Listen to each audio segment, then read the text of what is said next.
The Urmah healed me. Hello again. Thank you for being here with me once more. I hope you are very well today. I am Marie. Hello, welcome to my channel. This information can be seen as science fiction, or as the viewer sees best, and I post it for entertainment purposes only. Still, I take my information very seriously, and for whoever has eyes to see. I wrote this in the late morning and afternoon of October 15th, 2024, and I revised it for publishing on the morning of November 1st, 2024.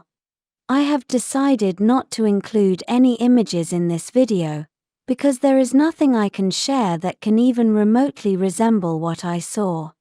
I decided to trust my descriptive writing power, as it is much better to have my audience use their imagination, as it would be a much more accurate representation than any images I could add, which would only act in detriment to my carefully written text and to my best descriptive efforts.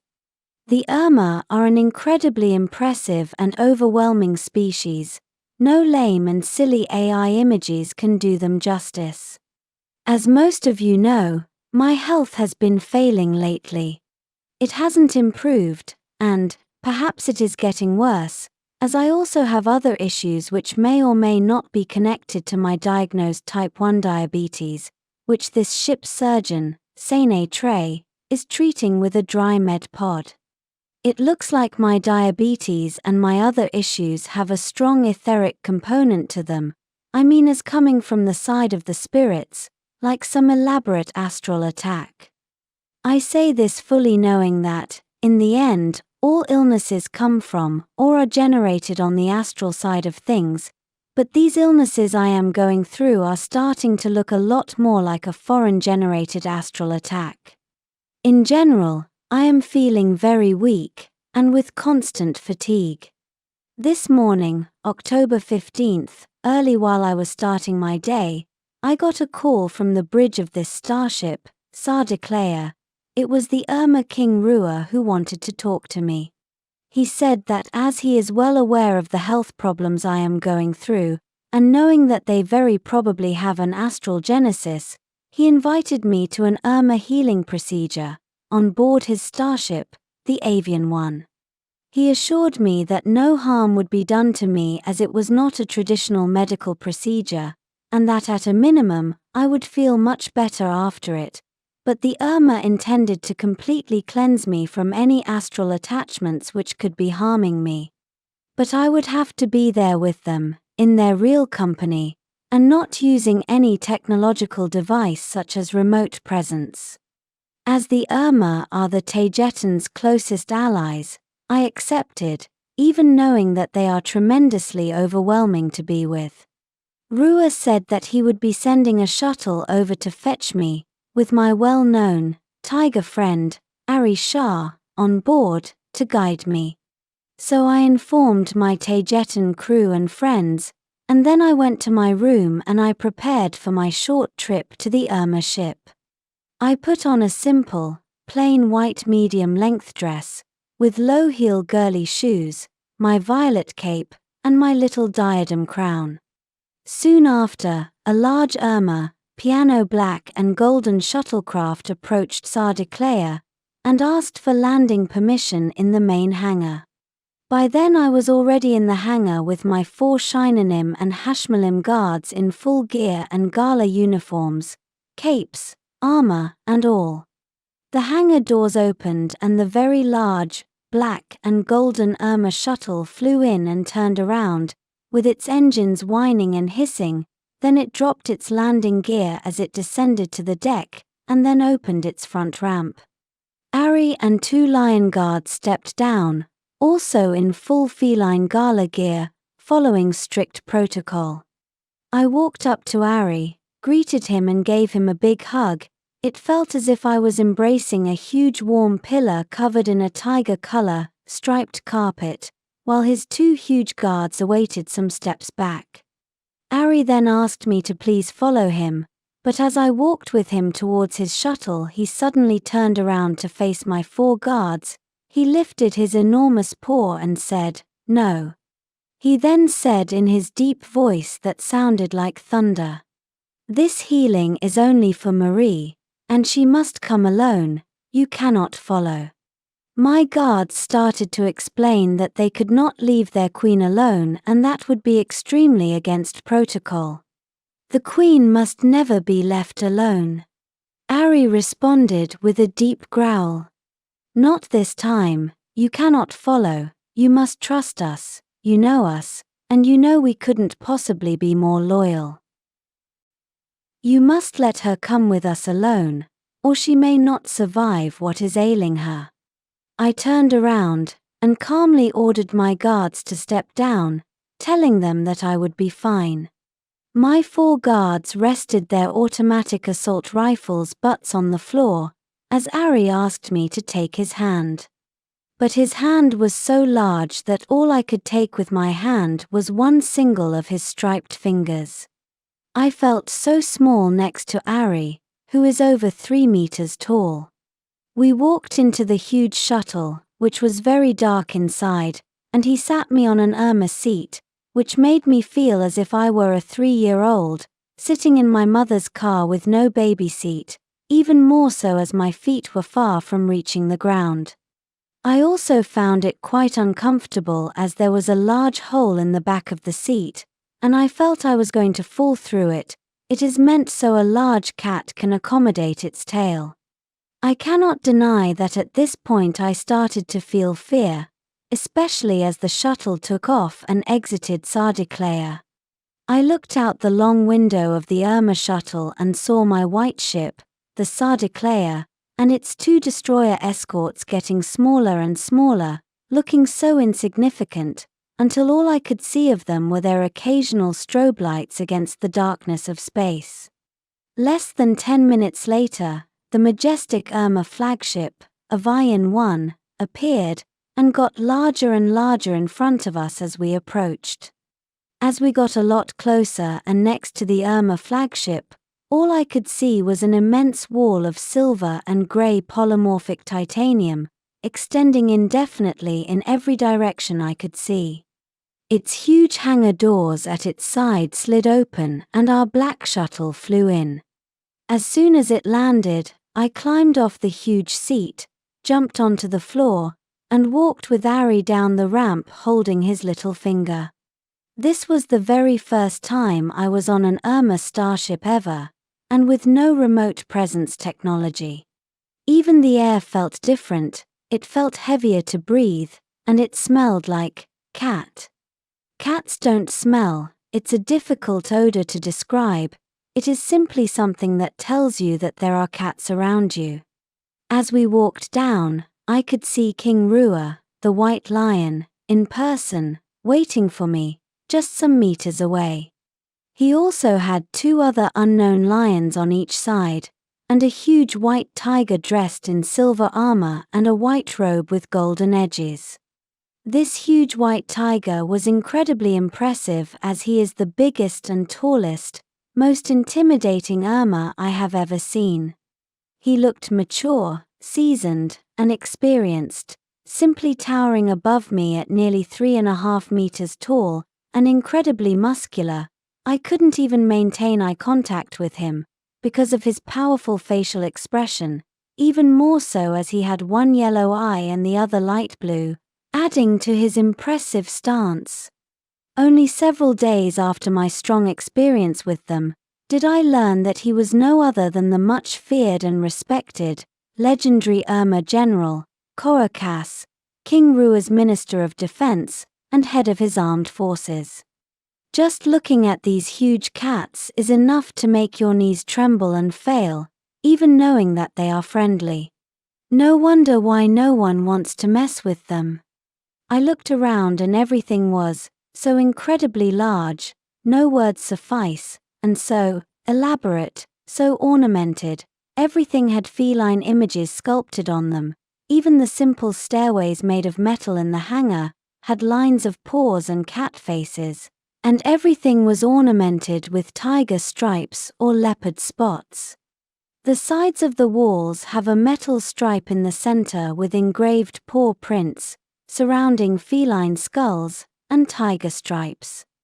Everything there is so incredibly big. I cannot deny that I started to shake in fear, and started to feel very cold, even though all their faces were so kind and loving. I felt so incredibly harmless and small next to them all.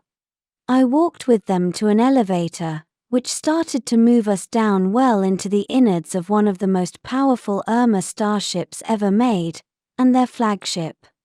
The elevator was black, with ornamented golden edges, and when it stopped, we walked down a corridor, which once more impressed me because of its incredibly large scale, and with ornaments all over the place, where even the lights on each side of it emulated torches and fire. The corridor had rounded walls with curved golden pillars on each side, giving me the impression of walking down a rib cage.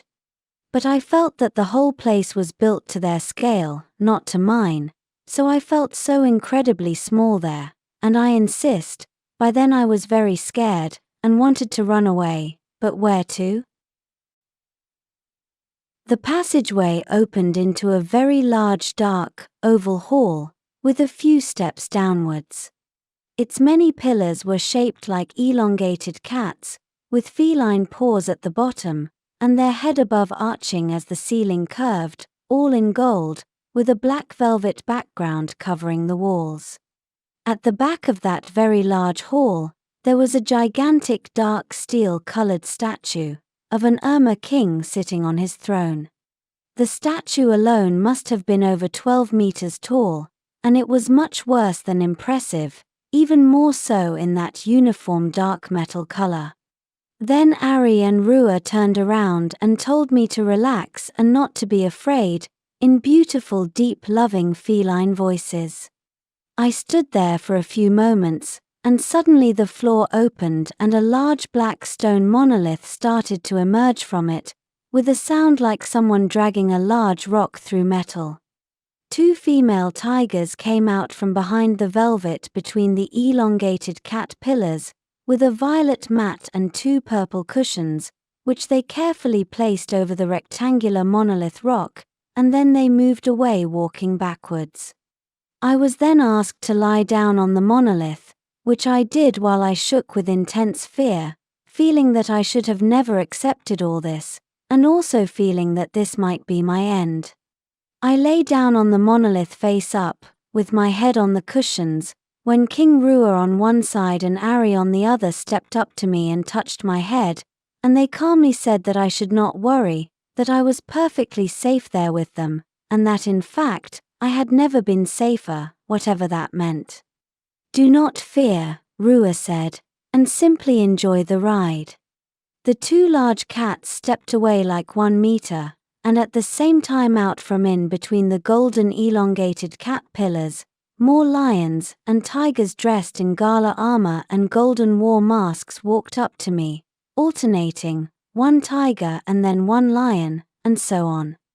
They surrounded me forming a circle around the monolith, while another set of lions and tigers walked into the room, also from in between the elongated cat pillars, wearing large war drums, which they started to beat and beat with impressive core-shaking strength, while the lights dimmed into total darkness. I was there shaking without being able to see anything when I heard the powerful war drums suddenly stop with a thump. Then golden light started to flood the room from the monolith. The golden light was coming from the monolith under me. I could see that I was surrounded by at least 30 immense male Urmah lions and tigers all looking at me. The closest circle took 1 step towards me, and they extended their immense paws over me. I could feel their overwhelming telepathic message, which was that I should not worry, that I must shed all my fear and trust them. Hard to do as I felt like an infinitely frail little creature, surrounded by countless alpha predators, and who knows where, well inside their starship's innards. All the Urmah who were closest to me took out a scepter. They all had an identical one. It was long and made of solid gold, and it was also shaped like an elongated cat, with 4 paws at the bottom and a roaring lion's head at the top. They presented them to me, or me to the scepters, better said, as if they wanted the lions at the top of the scepters to look at me, and then they moved them away and all started to thump the floor with it, while they started to chant something in ancient Urmah language, with their deep thunder voices. They thumped the scepter and turned it around, and then they thumped it again and turned it around once more, and it is there where I noticed that at the back of the scepter's lion's head, there was the face of a lion's skull. They continued chanting and humming with their deep voices in the Urmah language, while the drums started thumping again, with a beautiful, but intimidating deep war rhythm. They continued to thump the scepters on the floor and to turn them around each time, so one time the live roaring lion faced me, and the next it was the lion's skull which did. It represented the duality of life and death, I suppose. Then the golden light dimmed a bit, and the drums stopped. The whole room started to fill up with a white mist, and I did not know where it was coming from. Then Ruah the Urmah king started to roar with all his might, and then he was immediately followed by all the other lions and tigers in the room, all of them roaring with all their might, forming an ultra-impressive and intimidating feline power sound that echoed in the large oval chamber. Then Ruah, the king, strongly roared 3 consecutive times, and all the others stopped, and silence returned to the chamber. And then I started to feel a calming vibration sensation, very nice, and I thought those were healing frequencies coming from the sort of monolith machine I was lying on, but I was wrong. It suddenly came to me that the super pleasant vibration that was surrounding me was coming from the Urmah cats themselves, not from a machine. They were all purring, or humming so deeply it was like purring, which I do not know if there is any difference. And I was suddenly invaded, completely overwhelmed by all kinds of emotions, and I started to cry and cry, and cry, with my eyes flowing with tears, as I had not cried for years and years. I closed my eyes at the vibration which I felt was emotionally cleansing me, and then when I opened them, or so I thought, I was alone and upright, standing on my bare feet, on a cold white floor with no features in it. I was alone and in total silence. This will continue in the second part, exactly from this point in the narrative. It will be the very next video. This will be all for today. As always, thank you for watching my video, and for liking, sharing, and subscribing for more. It helps this channel grow a lot. And I hope to see you here next time. With much love and appreciation, your friend, Marie Swaruu.